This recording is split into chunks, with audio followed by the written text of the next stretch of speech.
जय हिंद साथियों, कैसे हो? स्वस्थ हो, मस्त हो? इसी आशा और विश्वास के साथ एक और शानदार और लाजवाब सेशन में सभी साथियों का हार्दिक स्वागत और अभिनंदन। साथियों, माध्यमिक शिक्षा बोर्ड अजमेर ने रीट एग्ज़ाम 2025 के जो फॉर्म है वो भरने स्टार्ट कर दिए हैं। जिन्होंने फॉर्म भर दिया है उनके लिए मैं एक थोड़ी सी सूचना है या यूँ कहूँ कि एक महत्वपूर्ण अपडेट है वो उनके लिए लेके आया हूँ। और जिन्होंने फॉर्म नहीं भरा है उनको भी अपने को ध्यान में रखना है कि ये गलती अपने को नहीं करनी है। साथ में कब ये फॉर्म भरे जाएंगे और लास्ट डेट क्या है, कब इसकी एग्ज़ाम है, तमाम टॉपिक पर आज के इस सेशन में अपन चर्चा करेंगे। जो भी साथी रीट एग्ज़ाम 2025 में शामिल होना चाहते हैं और उसको क्वालिफाइड करना चाहते हैं, उससे पहले आपको क्या करना पड़ता है? फॉर्म भरना पड़ता है सबसे पहले। तो फॉर्म भरते समय अपने को कुछ सावधानियां रखनी है और उसी के अनुसार फॉर्म भरना है, क्योंकि आजकल सारा जो सिस्टम है वो ऑनलाइन हो गया। तो अपने को जो डॉक्यूमेंट है ना, तो उस डॉक्यूमेंट के अकॉर्डिंग ही उसमें जो डिटेल दे रखी है उसके अनुसार फॉर्म भरना है। तो वो तमाम जो टॉपिक्स हैं, जो जानकारियां हैं, उस पर अपन आज के सेशन में चर्चा करेंगे। जो भी साथी हमारे साथ जुड़ रहे हैं वो फटाफट आज के सेशन को अपने साथियों के साथ शेयर कर दें, ताकि उनको भी आज के सेशन का फायदा हो और फॉर्म भरते समय किसी प्रकार की वो त्रुटि नहीं करे। ये चीज़ अपने को ध्यान में रखनी है, क्योंकि अगर फॉर्म भरते समय आप त्रुटि करते हो तो अनावश्यक वित्तीय भार है वो आप पे पड़ता है। तो ये नहीं हो, आपको जागरूक होकर फॉर्म भरना है। तो इसलिए उन टॉपिक पर आज के इस सेशन में अपन चर्चा करेंगे। ठीक है साथियों, तो देखो रीट एग्जाम 2025 कौन सी साइट पे ये फॉर्म भरे जाएंगे, कैसे भरने हैं, क्या इसकी लास्ट डेट है, तमाम टॉपिक पर आज के इस सेशन में अपन बात करेंगे। ठीक है साथियों, तो देखो स्टार्ट करते हैं। ये आपका नोटिफिकेशन है, किसका है ये नोटिफिकेशन है आपका माध्यमिक शिक्षा बोर्ड का, यानी राजस्थान अध्यापक पात्रता परीक्षा रीट 2024 है ना, जो माध्यमिक शिक्षा बोर्ड है वो करवाएगा। और ये जो आपका नोटिफिकेशन है वो 12 तारीख को जारी किया गया था।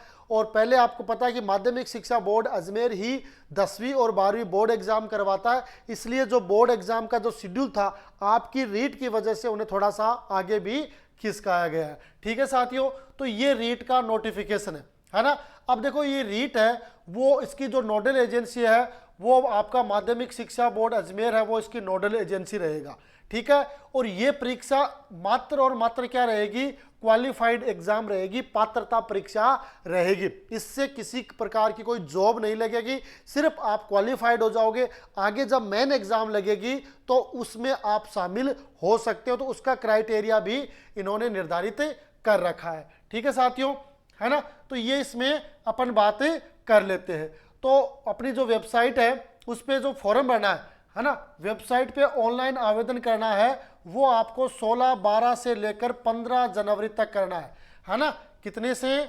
16 दिसंबर से लेकर आपको 15 जनवरी तक है वो फॉर्म है वो अप्लाई करना। तो ये ध्यान रखना, आपका जो चालान है वो भी इसी डेट से होगा, 16 दिसंबर से लेकर 15 जनवरी तक। आपके जो प्रवेश पत्र है वो आपकी जो साइट है उस पर संभावित डेट है 19 फरवरी को आएंगे, है ना। 19 फरवरी को 4:30 बजे से आ जाएंगे। कब आएंगे?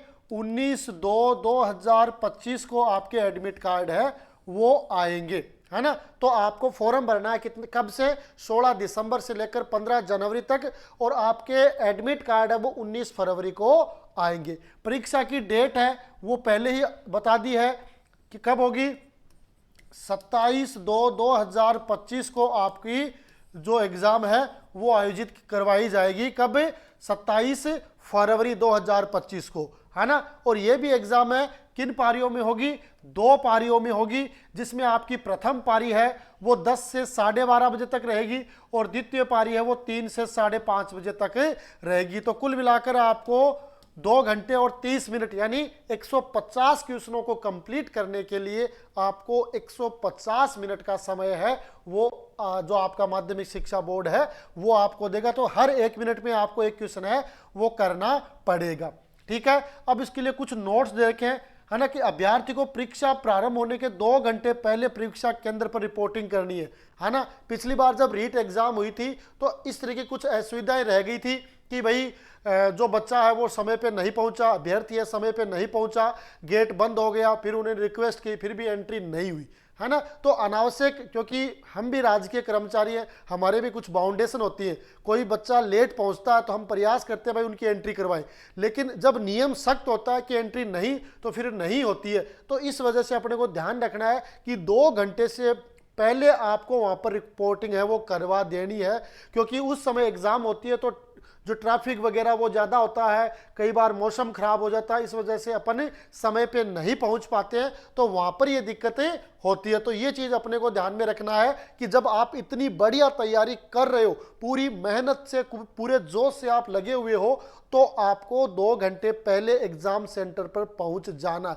ये आपको अपने दिमाग में रखना है, ठीक है, ताकि अनावश्यक रूप से कोई विलंब ना हो, और विलंब न हो ऐसी अपनी मानसिकता भी होनी चाहिए, है ना। कई बार अपन क्या सोचते पहुंच जाएंगे पहुंच जाएंगे पहुंच जाएंगे, और फिर ऐसा होता है कि भाई ट्रैफिक जाम हो जाता है और अपन नहीं पहुंच पाते हैं। तो ये चीज अपने को ध्यान में रखनी है, ठीक है। जो लेवल 1 और लेवल 2 है वो कौन सी दिनांक और कौन सी पारी में होगा, वो आपका जो एडमिट कार्ड आएगा उस पर आएगा। ऑनलाइन आवेदन है आपका राजस्थान बोर्ड राजस्थान GO.in पर आप जाके रीट 2024 वाला जो लिंक है उस पर जाकर आप फॉर्म भर सकते हो, है ना। तो ये आपको फॉर्म भरने के लिए इस वेबसाइट पर आपको जाना पड़ेगा। अगर आपको पता नहीं है तो आप ई मित्र वाले के पास चले जाएं, वो सब कुछ कर देगा।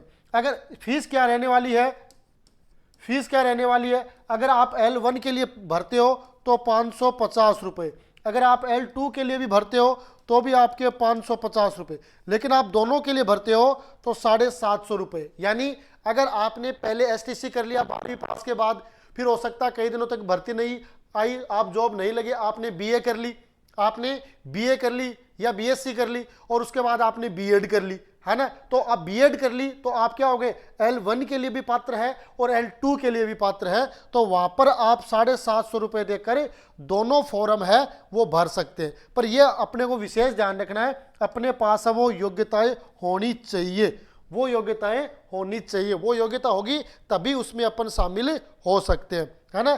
एक बात जो आपका बोर्ड है उसने विशेष कहा है कि जो अभ्यर्थी है वो अपना नाम, माता का नाम, पिता का नाम, डेट ऑफ बर्थ है वो कक्षा 10 की जो मार्कशीट है उसके अकॉर्डिंग ही एंट्री करे, उसके अकॉर्डिंग ही लिखे, क्योंकि 10वीं की जो मार्कशीट है उसको आधार माना जाता है, ठीक है साथियों। तो ये होगी छोटी सी जानकारी।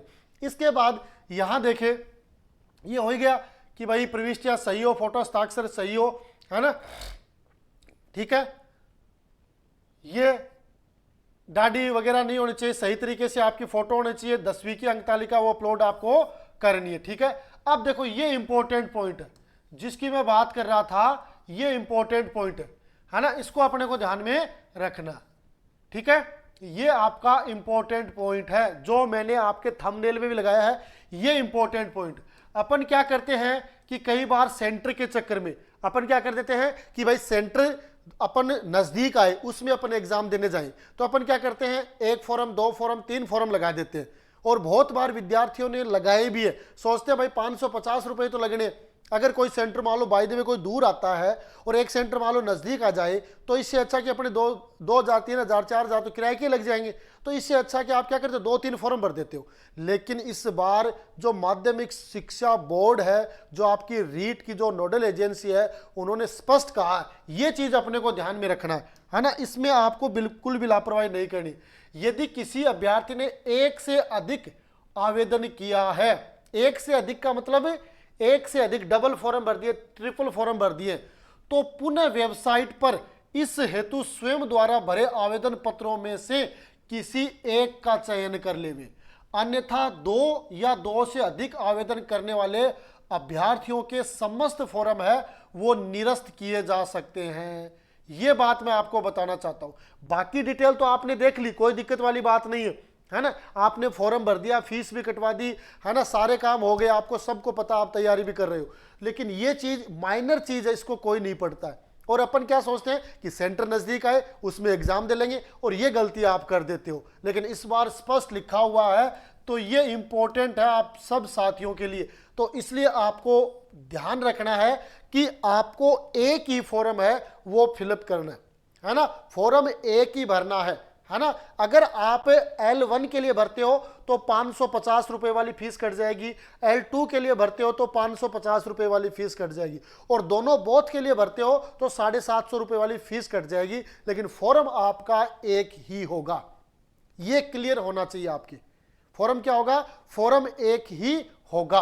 तो ये चीज अपने को ध्यान में रखना है कि अगर आपने एक से अधिक आवेदन कर दिया है तो आपके समस्त फॉर्म, यानी आपने 1 2 3 जितने भी भरे ना, वो सब निरस्त कर दिए जाएंगे। ये नहीं कि एक को मान लिया जाएगा, नहीं, ये नहीं माना जाएगा। तो ये अपने को विशेष रूप से ध्यान में रखना है, ठीक है साथियों।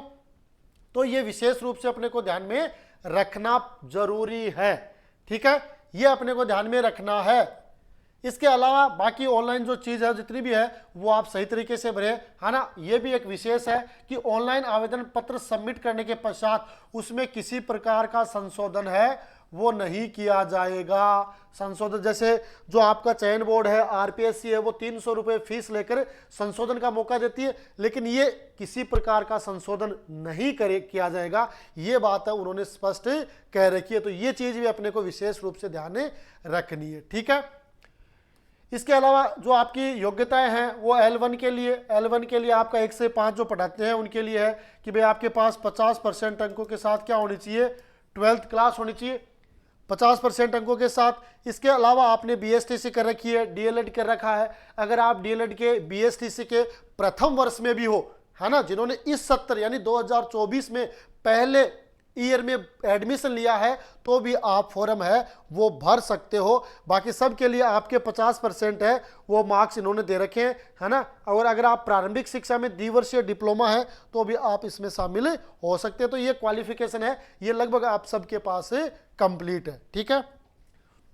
अगर L2 में हो आप तो L2 में आपके पास BA होना चाहिए, BSc होनी चाहिए, या आप BCom होने चाहिए, है ना। और उसके बाद आप क्या होने चाहिए कि भाई 50% अंकों के साथ आपकी स्नातक या स्नातकोत्तर और BEd उत्तीर्ण होने चाहिए, है ना। या आप अध्ययनरत हैं तो भी इसमें भाग ले सकते हैं। तो ये चीज़ तो मैंने बताई दी कि भाई आप BEd या STC के प्रथम वर्ष में भी आपने प्रवेश लिया है तो आप ये फॉर्म है वो भर सकते हैं और इसकी तैयारी है वो कर सकते हैं, ठीक है। एटलीस्ट 50% है वो आपके मार्क्स होने चाहिए। अगर स्पेशल BEd है तो भी कोई दिक्कत वाली बात नहीं है, ये सब के कंप्लीट है, ठीक है। ये होगी डिटेल।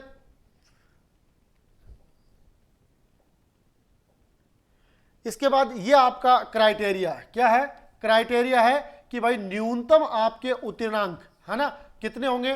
तो अगर आप जनरल में हो, है ना, अनारक्षित में, जनरल में हो तो आप नॉन TSP में हो तो 60% और TSP में भी हो तो 60% ये आपको लेके आने पड़ेंगे। अनुसूचित जाति यानी ST में हो, ST में आप नॉन TSP में हो तो 55 और TSP में हो तो 36% आपको लेके आने पड़ेंगे। अगर आप SC, OBC, MBC या EWS में हो तो आपको 55% अंक है वो क्वालिफाइड के लिए लेके आने पड़ेंगे। अगर आप विधवा, प्रीत्यांग महिला या भूतपूर्व सैनिक है तो 50% लेके आने पड़ेंगे।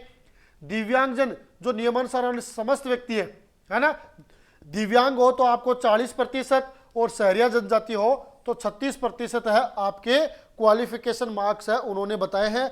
यानी ये आपके क्या होंगे, क्वालिफिकेशन, जिससे आप सिर्फ और सिर्फ इस पात्रता को अर्जित कर सकते हो। एक क्वेश्चन ये होता है कि जिनके पास ऑलरेडी रीट की पात्रता है तो वो क्या इसमें शामिल हो, तो कोई जरूरी नहीं है। जिनके पास पात्रता ऑलरेडी है उनको शामिल होने की आवश्यकता नहीं है, क्योंकि जो पात्रता मिली है वो आजीवन है। जो पिछली बार हुई थी उसकी अवधि क्या है, आजीवन है। तो आपको बार बार एग्जाम देने की आवश्यकता नहीं है। फिर अपने आप को टेस्ट करना चाहते हो कि भाई मेरी कितनी क्या तैयारी है, तो वो अलग बात है कि आप शामिल हो सकते हो, बाकी कहीं कोई आवश्यकता नहीं है, ठीक है।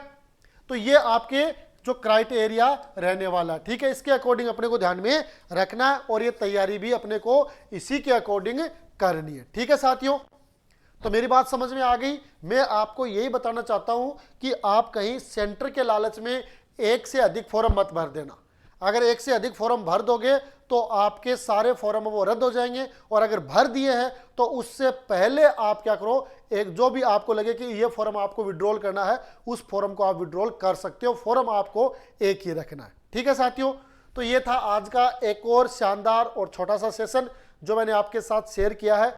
निश्चित रूप से आज का जो सेशन है वो आपके लिए फ़ायदेमंद होगा, एक इन्फॉर्मेटिव होगा। अगर ऐसा आपको भी लगता है तो वीडियो को लाइक कर दें, चैनल को सब्सक्राइब कर लें और साथ में बेल आइकन को बता दें, बेल आइकन को दबाएं और वीडियो को शेयर भी कर दें साथियों के साथ, ताकि लगातार लेटेस्ट अपडेट के लिए वो हमारे साथ जुड़े रहें। इसी आशा और विश्वास के साथ आज के सेशन में इतना ही। मिलेंगे अगले सेशन में, तब तक के लिए जय हिंद, जय भारत।